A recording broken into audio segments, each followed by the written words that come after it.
The amazing thing about clay is just that it comes from the ground. It's been coming from the ground since time began. It's the same process, the same workmanship that people have been doing for thousands of years. It seems to be an endless supply all over the world. It's practically meditative to me. It's very sensorial. You have sight and sound and smell and feel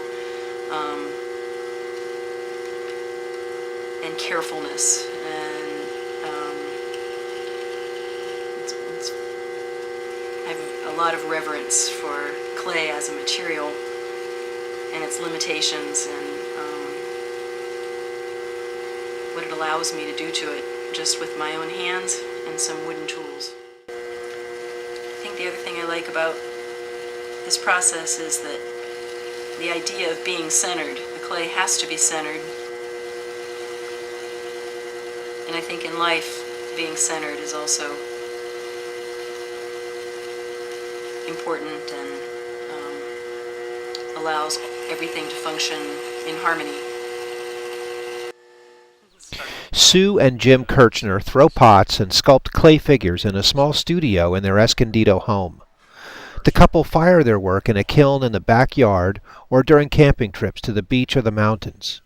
Sue spoke about the connection she feels between clay and the natural world.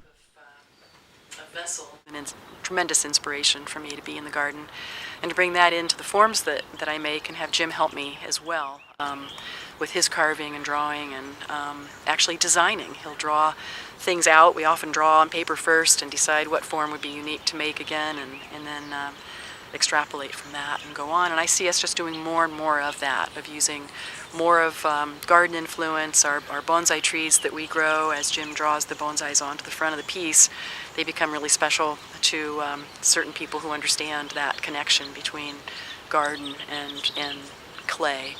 And it keeps me connected. I think until I can't really carry a 25-pound bag of clay anymore, I'm going to be making clay. And it's something I think I can do my whole life. I think even when I'm old, I can still roll clay out. I can still work with schnibbles. And it will forever, ever be something I'm grateful that I can do. And tremendous reverence for this hunk of dirt from the ground. That's what I do. The Kirchmers see each pot as a story, a tale as individual and unfinished as the person who buys it. This is a memory keeper, and the idea is that the owner or the recipient, if it's a gift, uses a special paper that we provide with a message that they can put inside. So if it's a wedding present, you can give someone your wishes for their happy life, or the wedding party can write their own vows.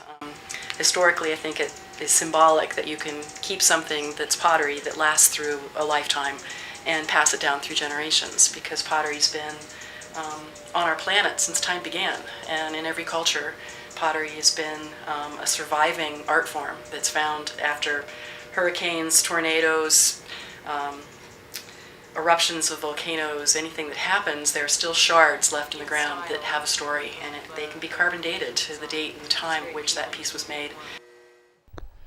The Kirchmers also make individually crafted Santas that sell well each year.